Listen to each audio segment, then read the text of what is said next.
a epístola de Judas.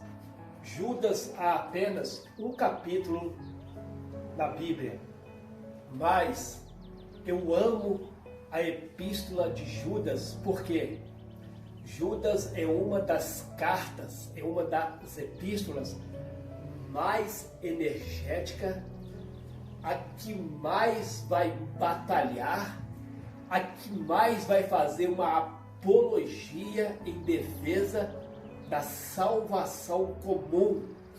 Ou seja, a epístola de Judas, ela tem o propósito de advertir os crentes a respeito de falsos mestres que deturbam, que simplesmente deturbam a verdade apostólica, a verdade a respeito da salvação em Cristo Jesus. Primeira coisa que temos que notar é que esse Judas não é o Judas Iscariotes. Há vários nomes judeus que tinham por nome de Judas. Judas, aquele que foi apóstolo dos 12 apóstolos de Jesus, que traiu Jesus, não é este Judas. Este Judas, um capítulo, é o Judas, irmão do Senhor Jesus, ou seja, é o Judas, irmão de Tiago. Tiago é aquele também que escreveu uma epístola da Bíblia. Na sua Bíblia você tem um livro aí que chama Tiago. Aliás, Tiago e Judas foi um dos grandes líderes, dos grandes pastores, pastoreou a igreja de Jerusalém. Depois os 12 apóstolos, Mateus, Pedro, João, eles foram para várias partes e Tiago ficou como o responsável, como o pastor principal de Jerusalém. Tiago, juntamente com o seu irmão Judas. Então, Tiago, Judas, José e Simão eram 4 irmãos, filho de José e Maria. Onde está isso na Bíblia? Mateus 13:55. Leia com muita calma Mateus 13:55, que você vai ver ali a família de Jesus, que fala de quatro homens, 4 irmãos homens e irmãs. Jesus também teve irmãs. Então está lá em Mateus 13:55. Então, nesse estudo nós vamos falar a respeito de Judas. Judas, o não Iscariotes. Judas, irmão de Tiago, irmão de Jesus e filho de Maria e José. Veja bem, na época, a Ásia, Jerusalém, a Judéia, estava inflamada de uma doutrina chamada a doutrina antinominiana. Que tipo de doutrina é essa, antinominiana? A doutrina antinominiana é uma doutrina que vários falsos mestres de antigamente, da época dos apóstolos, eles pregavam uma doutrina contrária à divindade do Senhor Jesus, ou seja, eles deturbavam a igreja lá no princípio, pregando contra a divindade de Jesus, pregando doutrinas totalmente contra a divindade de Jesus. Lá na Ásia, essa doutrina estava inflamada, essa doutrina estava contaminando várias igrejas, as igrejas primitivas dos nossos irmãos cristãos, e também Jerusalém, também a Judéia. Então Judas ele é conhecido como um dos apóstolos, dos servos de Jesus, irmão de Jesus, mas servo de maior, aquele que combateu as heresias antinominianas, era um dos mais enérgicos, que combateu a doutrina antinominiana. Então, Judas 1 verso 3, Judas vai falar da salvação comum. Judas vai dizer assim, ó: amados, procurando eu escrever-vos com toda a diligência acerca da comum salvação, tive por necessidade a escrever-vos e exortar-vos a batalhar pela fé. Ou seja, Judas, um capítulo, a epístola mais energética, a defesa, a apologia da doutrina da salvação. Então, Judas vem dizendo, há uma necessidade de escrever com todo cuidado a respeito da comum salvação. Judas está enfatizando, Judas está escrevendo aos crentes, à igreja cristã, o cuidado de preservar na salvação comum, ou seja, de perseverar, de batalhar na salvação comum.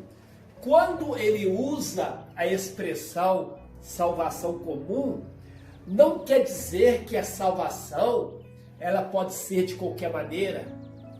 Não significa que a salvação ela é sem santificação. A salvação comum ela vai exigir batalhar pela fé. A salvação comum ela vai exigir sair da corrupção deste mundo. A salvação comum a Bíblia vai nos mostrar a importância de se tornar um novo homem, um servo. Ou seja, a salvação não é o que os antinominianos estavam pregando. E o que se prega hoje dentro das denominações, dentro de muitas igrejas evangélicas, se pregam uma doutrina talvez não antinominiana igual na época dos apóstolos, mas hoje se prega uma doutrina totalmente medíocre, uma doutrina em que os crentes, os evangélicos, ou seja, qualquer crente, basta pertencer a uma denominação, basta ser simpatizador do evangelho, basta gostar de algum pregador de renome, basta gostar de canções, de hinos desses cantores modernos, ou seja, as pessoas de hoje estão ensinadas assim, ou seja, filho de crentes estão salvos, estão dentro da igreja, está tudo bem, ou seja, não é preciso se esforçar, não é preciso batalhar pela fé. Veja que isto é uma doutrina muito perigosa. Você vai ver que em Judas 1, verso 3, é necessário, olha o que Judas diz assim, ó, amados, procurando eu escrever com todo cuidado acerca da salvação comum, tive por necessidade escrever e exortar a batalhar pela fé. Batalhar pela fé somos nós. É a igreja que tem que batalhar. A salvação é de graça? É de graça. Efésios 2, verso 8 diz que sois salvos pela graça, mas nunca podemos deixar de lembrar que o versículo, nós temos que continuar o versículo, que diz assim, ó, somos salvos pela fé, somos salvos pela fé, somos salvos pela graça, mediante a fé. Então, não basta dizer que tem muitas pessoas que dizem que a salvação é de graça, que não quer fazer mais nada.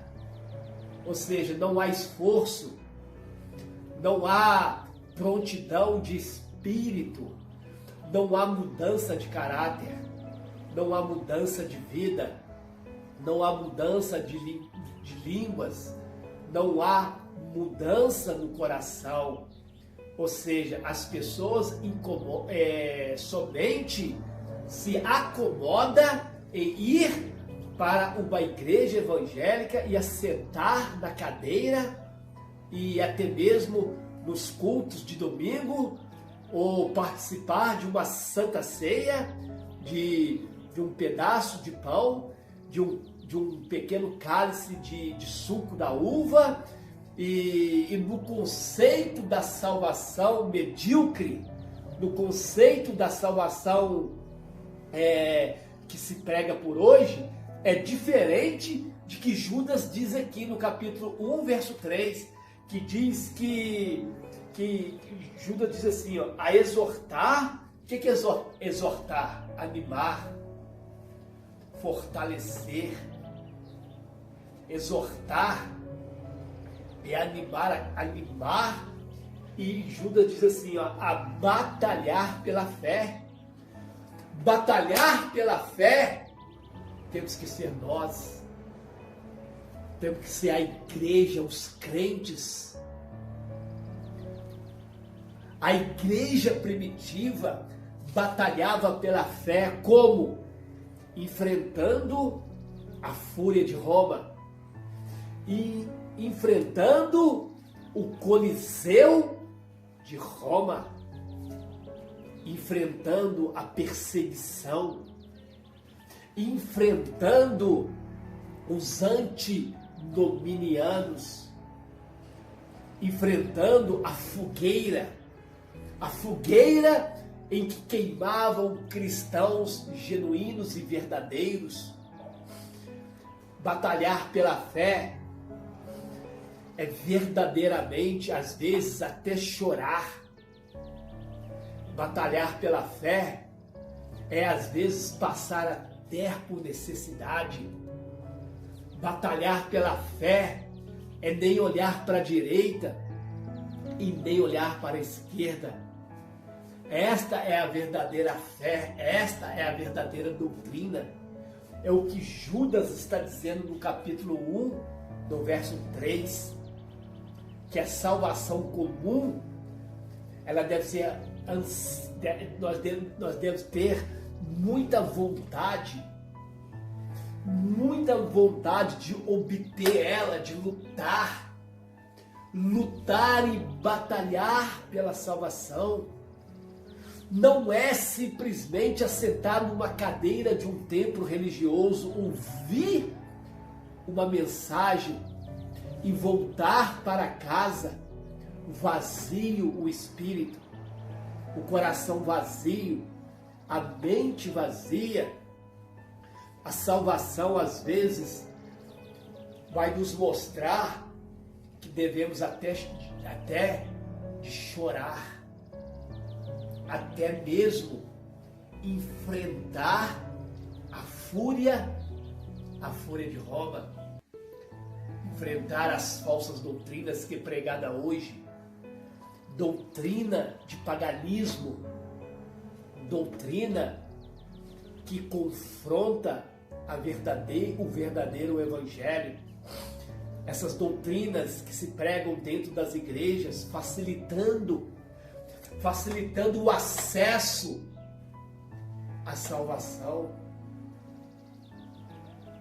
Muitas denominações estão fechando o caminho para que as pessoas se salvem, pregando um evangelho barato, um evangelho que só fala de dinheiro, um evangelho que só fala de vantagem própria. Igrejas que estão se preocupando só com dízimo, só com oferta. Igrejas que estão se preocupando somente com os bancos cheios de membros, mas não ensina para os membros que os membros devem lutar, batalhar pela fé, que a salvação é a coisa mais importante das nossas vidas. A salvação está muito além do que essas doutrinas pregadas dentro das igrejas evangélicas.